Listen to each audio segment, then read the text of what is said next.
पंकज जी भी हमारे साथ बने हुए हैं। पंकज जी, पहले नेपाल की स्थिति पर मैं आपकी प्रतिक्रिया चाहती हूं और उसके बाद अस्मिता जी भी हमारे साथ जुड़ चुकी है जो कि वर्ल्ड हिंदू फेडरेशन से ताल्लुक रखती हैं और नेपाल के सिलसिले में हमसे बातचीत करेंगी। पहले पंकज जी आप। नेपाल में जो कुछ हो रहा है वो क्यों हो रहा है, इसका कम्युनिज्म से या और कोई इज्म से कोई लेना देना नहीं। ओके। ये चीजें एक दिन में नहीं होती कि सोशल मीडिया पे बैन लगा और ये हो गया। ये गुस्सा पता नहीं कब से जमा हो रहा था। तो बुनियादी कारण क्या है इसका बुनियादी कारण है बहुत भ्रष्टाचार, इसका बुनियादी कारण है बेरोजगारी और बेतहाशा महंगाई। ये तीन मूल मुद्दे हैं। दुनिया में कम्युनिज्म करने से कि ये इसको इस तरह से चित्रित करना कि ये कोई किसी कम्युनिस्ट सरकार के खिलाफ विद्रोह है, ऐसा नहीं है। ये भ्रष्टाचार, बेरोजगारी और महंगाई के खिलाफ विद्रोह है। दुनिया भर में कम्युनिज्म आया क्यों? चीन में, वियतनाम में, क्यूबा में, निकारागुआ में, ग्रेनाडा में, सब जगह कम्युनिस्ट सरकारें आई क्यों? पहले तो वहां कम्युनिज्म नहीं था। क्योंकि भ्रष्टाचार, क्योंकि बेरोजगारी, क्योंकि लोगों को काम नहीं, क्योंकि लोगों की जिंदगी दूभर, तो कम्युनिस्ट सरकारें वहां बननी शुरू हुई। ऑस्ट्रो हंगेरियन, ऑटोमन एम्पायर क्यों ध्वस्त हुआ? क्या वो कम्युनिस्ट थे? रोमानोव रूस में क्यों ध्वस्त हुए? कम्युनिस्ट थे क्या वो? ज़ुआंगटोंग एम्परर जो थे वो चीन में, उनको क्यों उखाड़ के फेंका गया? कम्युनिस्ट थे क्या वो? जर्मन एम्परर, इटालियन किंगडम, पुर्तगाल, अल्बानिया, रोमानिया, बल्गारिया, ग्रीस की राजशाही। पंकज जी आप भी हमारे साथ जुड़े हुए हैं, सर रुक जाइए।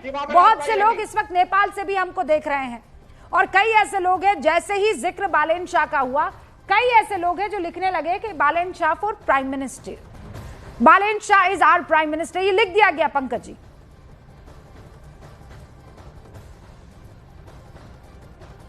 अच्छा है बालेंद्र शाह बन जाएं। मैं तो ये कह रहा हूँ ना, बुनियादी बात तो यही है ना कि जो प्रशासन है, जो बैड गवर्नेंस है, वो इसके पीछे है। अब इसको किसी इज्म से जोड़ना, सरकार किसी भी विचारधारा को मानने वाली हो, इस घटना ने साबित क्या किया है? इस घटना ने साबित ये किया है कि किसी भी विचारधारा को मानने वाली सरकार हो, अगर उसके राज में बेतहाशा भ्रष्टाचार है, बेतहाशा बेरोजगारी है, बेतहाशा महंगाई है, तो युवा भड़केगा, धीरे धीरे ये गुस्सा जमा होगा। और किसी भी तरह की संस्कृति हो, किसी भी तरह का परिवेश हो, उस देश की सरकार को इस तरह के दृश्य देखने पड़ सकते हैं। यही तो है। मैं तो अभी, जैसे मैं थोड़ी देर पहले कह रहा था कि कम्युनिज्म आया क्यों?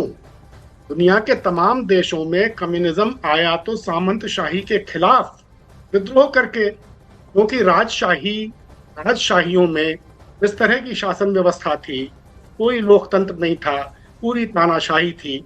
तो उसको रिप्लेस करने के लिए साम्यवादी सरकारें बनी, साम्यवादी आंदोलन हुआ। हाँ ठीक है। अलग बात है कि उस साम्यवादी आंदोलन में भी अपने दोष पैदा हो गए, उस साम्यवादी सरकारों में भी उसी तरह की कुरीतियां आ गई। तो सत्ता का चरित्र एक ही होता है, ये सत्ता का चरित्र है, इसको किसी विचारधारा से मत जोड़िए।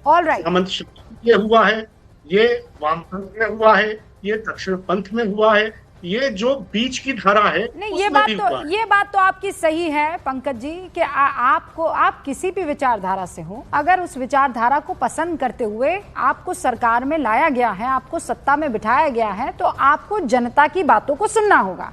और अगर आपने उसकी अनसुनी की तो आज नहीं तो कल वही होगा जो आज की तारीख में नेपाल में हो रहा है। ये बिल्कुल आपकी बात जायज है।